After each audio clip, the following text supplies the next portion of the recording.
Bonjour et bienvenue sur un nouveau tutoriel sur l'éditeur visibilité. Aujourd'hui, on va parler du formulaire de contact. Donc, si vous avez choisi un thème qui a plusieurs pages, dont une page contact, vous aurez déjà un formulaire de contact sur cette page. Si vous avez choisi un one page ou si vous avez déjà supprimé cette page, vous pourrez tout à fait retrouver le widget de formulaire de contact dans la partie widget qui se trouve ici. Soit vous tapez formulaire dans la barre de recherche pour retrouver le widget formulaire, soit vous descendez un petit peu et vous allez le retrouver dans la partie entreprise et vous aurez formulaire de contact. Comme on a pu déjà le voir dans d'autres vidéos, pour insérer un formulaire ou tout autre widget, vous allez cliquer dessus, maintenir cliquer et le faire glisser à l'endroit où vous souhaitez. De cette manière. Ici, moi, je vais le supprimer parce que comme vous pouvez le voir, j'en ai déjà un. Et on va s'occuper de modifier celui-ci. Quand vous allez double-cliquer dessus ou bien au clic gérer le formulaire ici, vous allez retrouver plusieurs catégories. Donc la catégorie des champs, avec tous les champs qui s'affichent, ici nom, email, téléphone, objet de la demande et message. Vous avez la partie soumission, avec tout ce qui se passe une fois que le formulaire est envoyé. Donc là, vous avez l'adresse mail à laquelle les formulaires remplis vont s'envoyer, l'objet d'email que vous pouvez personnaliser en fonction du type de formulaire, puisque vous pourriez avoir un formulaire de contact, un formulaire de recrutement et puis un formulaire de demande de devis par exemple. Et pour les dissocier, quand vous allez recevoir les notifications sur votre adresse mail pour savoir lequel a été rempli, je vous conseille de personnaliser l'objet si vous en avez plusieurs. Si vous en avez qu'un, c'est pas obligé et dans ce cas-là, vous allez juste recevoir une notification qui vous indique qu'un nouveau formulaire a été rempli.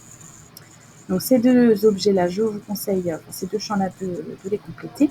Action après soumission, ce sont les messages qui s'affichent pour la personne qui a rempli.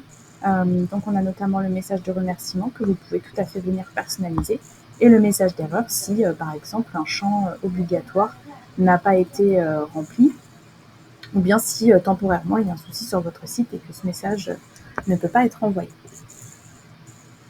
Enfin, vous avez d'autres éléments comme les codes de suivi de conversion de formulaire, etc. Ça, c'est utile si vous faites du SEO en prestation à côté pour pouvoir suivre les remplissages. Enfin, vous avez la partie intégration, là aussi, qui peuvent être utiles si vous faites du SEO ou si vous avez des choses à lier comme MailChimp, par exemple, pour une newsletter. Mais voilà, c'est pas des choses qu'on va voir aujourd'hui. On va revenir à la partie champ et pour la partie champ, on va cliquer premièrement sur le champ nom et je vais vous expliquer un petit peu à quoi servent les différents champs qui s'y trouvent. Donc étiquette de champ, ça va être ce qui s'affiche ici, vous voyez, le nom, email, téléphone, tout ça c'est l'étiquette, donc c'est le nom du champ tout simplement. Le type de champ, ça va être, donc là par exemple ici c'est un champ texte, mais vous pouvez tout à fait avoir plusieurs types comme le champ email, pour spécifier qu'on doit absolument rentrer un email et pas autre chose. Le texte long, c'est le champ que vous retrouvez sur la partie message. Vous voyez que la case est plus grande. On va avoir le champ date qui oblige à choisir une date précisément, le champ heure, etc.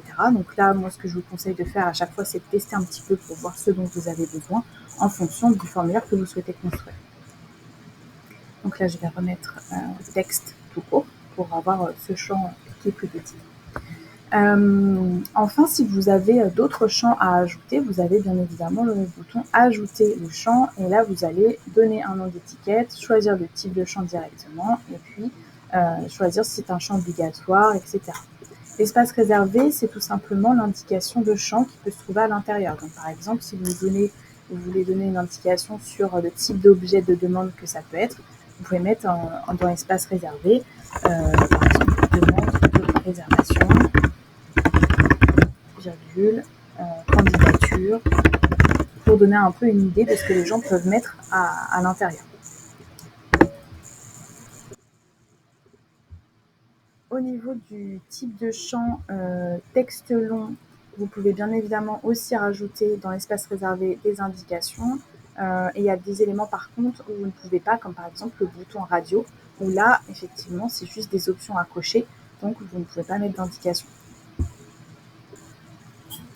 Vous pouvez aussi personnaliser l'allure qu'a le formulaire. Par exemple, pour le champ nom, on est sur un champ qui fait que 33% de la longueur totale, ce qui fait qu'on a pu en mettre 3. Si vous souhaitez les mettre par 2, il va vous suffire tout simplement de changer la taille du champ à 50, de faire pareil sur le champ qui est à côté, donc le champ email, et de le passer en 50 comme ça. Le numéro de téléphone, on peut le laisser en 33, et si vous souhaitez rajouter encore autre chose à côté, par exemple, on peut faire en sorte que l'objet de la demande passe à côté. Donc ça aussi, je vous invite à jouer un petit peu entre guillemets avec les tailles de champs pour faire un formulaire qui vous convient en termes de présentation. Au niveau de la partie champ obligatoire, malheureusement, ça ne va pas s'afficher. Même si vous le mettez en champ obligatoire, il n'y aura rien qui va indiquer réellement que ça l'est. Donc vous pouvez tout à fait rajouter manuellement une petite étoile au bout si vous savez que vous allez mettre un champ obligatoire, et ainsi ça sera un petit peu plus clair pour la personne, parce qu'effectivement ça ne se voit pas. Enfin, vous avez la partie bouton envoyer. Donc là, c'est tout simplement le texte qui va s'afficher sur le bouton d'envoi. Donc quand on va cliquer sur le bouton, ça va s'envoyer. Mais ça pourrait être pour une newsletter, par exemple, je m'inscris, ou s'inscrire à la newsletter, voilà, envoyer ma demande aussi à la place d'envoyer un message, etc. Donc là, c'est vous qui voyez ce que vous vous inscrivez.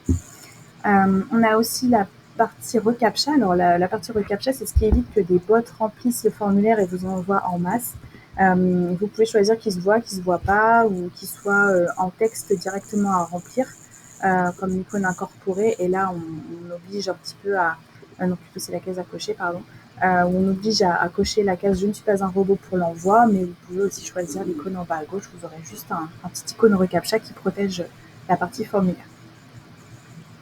Vous avez encore en dessous la partie titre du formulaire. Donc là, ici, vous voyez, c'est « Contactez-nous » et vous pouvez tout simplement choisir de le supprimer, de l'afficher et de changer ce qu'il y a d'écrit. Je pense que c'était à peu près tout pour le formulaire de contact.